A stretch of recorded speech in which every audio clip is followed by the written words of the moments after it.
अरे कोनिचिवा मीना-san, वेलकम।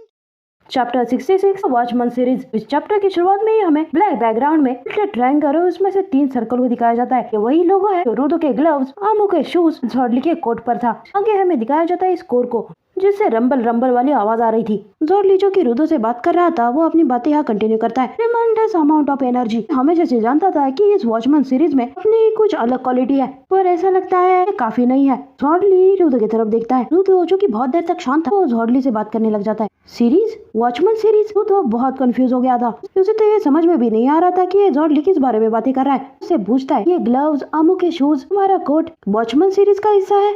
एक सीरीज का हिस्सा है? पर अगर सीरीज कहा जाए, रुको, इसका मतलब से और भी बहुत सारी चीजें हो सकती है। तो अपने दिमाग में सोचता है, सीरीज या फिर व्हाटएवर जो भी है, ग्राउंड से आया है।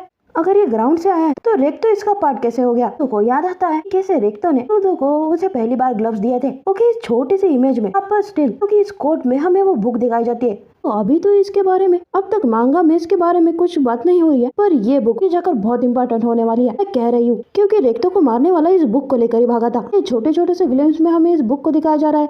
बुक आगे जाकर बहुत बड़े सीक्रेट ओपन करने वाला है। वैसे रेस्ट इन पीस रेक्तो। चैप्टर की तरफ बढ़ते हैं। झॉडली की बाजू खड़ी हुई लड़की, झॉडली की बाजू खड़ी हुई ये पोर्टल वाली लड़की में यही सोचती है कि क्या ये अभी सीरीज के बारे में ही सोचे जा रहा है? इतना अजीब लड़का है। झॉडली आके रूडो से कहता है, अब रूडो ने जो रेस्टोरेंट में बातें की, से इतना तो समझ में आ रहा है, ग्राउंड पर आने से पहले तुम्हें वाइटल इंस्ट्रूमेंट के बारे में कुछ भी पता नहीं था। पर मुझे ये काफी स्ट्रेंज लगता है, एक स्पिरिट जिसे पता ही नहीं कि वाइटल इंस्ट्रूमेंट क्या होते हैं, और उसके खुद के पास वाइटल इंस्ट्रूमेंट है, और वो कोई आम इंस्ट्रूमेंट नहीं, हाईली सुपीरियर वॉचमैन सीरीज वाला वाइटल इंस्ट्रूमेंट। खासकर सीरीज का गिवर होते हुए भी तुमने खुद को होश में रखा है। तो ये बात सुनकर तो एकदम से फ्रीक आउट हो जाता है और डर कर अपने ग्लव्स की तरफ देखते हुए कहता है, कहना क्या चाहते हो? एक्चुअली ये चीज है क्या? तो झॉडली डरावने तरीके से चेहरा दिखाते हुए अपने कोट को फ्लॉन्ट करते हुए वो सीरीज टोन में कहता है, द वॉचमैन सीरीज, उसमें से हर एक पीस को सिंगल ह्यूमन बीइंग ने पहना था।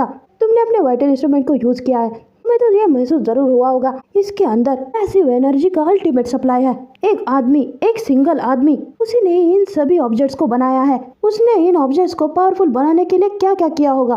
कोई एक जिंदगी जीने वाला सारे ऑब्जेक्ट को कैसे बना सकता है? जो कोई ऐसे ऑब्जेक्ट को पोजेस करता है, अगर उसके पास वो सब ऑलरेडी है जो कि वो एक ह्यूमन बीइंग को तौर पर चाहता है, सोचो ऐसा ग्रेट एनिमा इंसान को धीरे धीरे पूरी तरह से पागल बना सकता है। यहाँ रूडो आमू और उस ह्यूमन ट्रैफिकर के बारे में सोचता है। ठीक है, चैप्टर को थोड़ा सा बाजू में रखते हैं। झॉडली ने अभी जो कहा इसके बारे में थोड़ा सोचते हैं। ये जो पूरी वॉचमैन सीरीज है जिसमें डिफरेंट ऑब्जेक्ट होते हैं, बस एक आदमी ने बनाए हैं। सारी चीजें एक आदमी की है और इन ऑब्जेक्ट्स में इस आदमी की वजह से ये सारी पावर आ चुकी है। क्या ही पावरफुल होगा यार ये आदमी। डोंट टेल मी पावरफुल आदमी तो का बाप है, उसके इसी पावरफुल होने की वजह से मार दिया गया हो। वैसे ब्लीच वाले सोल किंग याद है आपको? थोड़ा बहुत उसी की तरह कुछ सीन लग रहा है मुझे यहाँ पर। वैसे ये बस मेरा ओपिनियन है, आप लोगों को क्या लगता है मुझे कमेंट में जरूर बताइए। चलो, झॉडली ने आगे जो कहा ये ऐसा, तो इस ऑब्जेक्ट को पोजेस, जो कि ये ऑब्जेक्ट ऑलरेडी फुलफिल है और वो आदमी के पास ऑलरेडी सब कुछ है जो एक ह्यूमन बीइंग के तौर पर उसके पास होना चाहिए। इस फुलफिल ऑब्जेक्ट का एनिमा उसे पूरी तरह से पागल बना देगा। मतलब वॉचमैन सीरीज के इन ऑब्जेक्ट्स में इतनी पावर है कि उसका एक सिंगल ऑब्जेक्ट उसे पोजेस करने वाले को पागल बना सकता है, और ये सेज भी बनता है। तो के बारे में छोड़ो, हम देखें ह्यूमन ट्रैफिकर की कंडीशन को। वो ह्यूमन ट्रैफिकर था, वो चाहे वो चीजें ले सकता था, तो एक तरह से उसकी इंसानी जिंदगी ही वे तो फुलफिल ही थी। वो चाहे वो उसे आराम से पा सकता था। मतलब वो ऑलरेडी फुलफिल है, ये अंदर कोई वॉइड नहीं है। शायद इस शूज की वजह से ही वो ह्यूमन ट्रैफिकर एक तरह से पागल था। हमने अमू के पास में देखा था कैसे वो आदमी लोग की तरह बर्ताव करता था और दूसरे लोग उससे दूर रहते थे। ऑब्वियसली अमू के पास तो कोई चॉइस नहीं थी, तो वो ह्यूमन ट्रैफिकर जो भी उसके साथ करे उसे सहना पड़ता था। उसी पास्ट वाले पार्ट में हमें आप लोगों को अगर एक बात याद आ रही होगी कि अमू ने कहा था कि जब ये शूज उसे मिले तब उसे लगा कि उसके अंदर का वॉइड भर चुका है। ये बात उसने रूडो को भी कही थी कि ये ग्लव्स मिलने के बाद तुम्हें फुलफिल लग रहा होगा। पर रूडो की भी कंडीशन कुछ ऐसे ही थी। तब ये ग्लव्स मिलने से पहले काफी हॉलो फील करता था। रेक्तो ने जब उसे ये ग्लव्स दिए तभी उसे एक तरह से फुलफिल लगने लगा। ना उससे पहले इस दुनिया की किसी भी चीजों में इंटरेस्ट नहीं था। आप लोग मेरे साथ मांगा फॉलो करते हैं, यहाँ पर क्या कह रही हुई आपके समझ में आ रहा होगा। और रही बात झॉडली की, हाँ ये आदमी पागल है, इसके बारे में मैं कोई थ्योरी नहीं बनाने वाली। इसकी बैकग्राउंड स्टोरी तो अब तक मुझे नहीं पता, इसके बैकग्राउंड स्टोरी पर तो हम लोग अब तक नहीं आए हैं, तब मैं इसे पागल ही कहूंगी।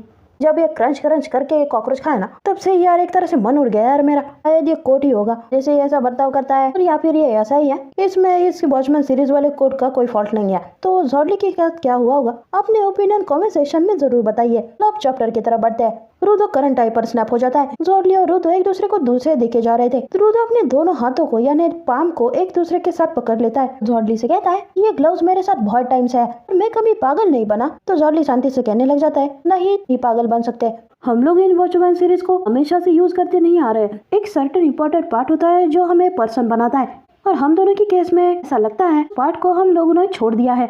और ये सुनकर रूदो शॉक हो जाता है। उसे याद आता है कि केस स्पेयर पर लोग उसे अकेला रखते थे, उसे आइसोलेट करते थे। दिमाग में ये सारी बातें चल रही थी। वो जॉर्डली की तरफ देखता है। जॉर्डली उसे पूछता है ये बातें तुम्हें डिस्करेज क्यों कर रही है। ये बात सुनकर रूदो एक तरह से शॉक हो जाता है। और हम देखे जॉर्डली को, ये वही स्टेट है जहाँ पर तुम अपने ओवरवेलमिंग पावर को यूज कर सकते हो। और हम देखे जॉर्डली अपने वाइटल इंस्ट्रूमेंट यानी इस कोड को एक्टिव कर रहा है। तो जॉर्डली को देखकर पैनिक हो जाता है। जॉर्डली कहता है उसके बारे में जरूर क्यूरियस हो, जिसने इस वॉचमैन सीरीज को किसी मुश्किल के यूज किया है। इमेजिन करो कि अगर वॉचमैन सीरीज का हर एक पीस अगर एक साथ उनके पास हो, वो लोग क्या क्या कर सकते हैं। और अगर मुझे मेरे गोल को पूरा करना है तो मुझे इसके बारे में जानना होगा, मुझे इसके लिए एक्सपेरिमेंट करना होगा। जॉर्डली के पीछे का कोर ग्लो करने लग जाता है। इमेज में हम देखे एक वाई शेप की कोई बैज जैसी चीज जॉर्डली अपने हाथ में लेकर खड़ा था। मैंने इंश्योरेंस के तौर पर ये वॉचमैन सीरीज का एक लिमिटेशन बनाना चाहा। वो एक्सपेरिमेंट फेल हो गया, पर फेल्यूर कभी वेस्ट नहीं होता।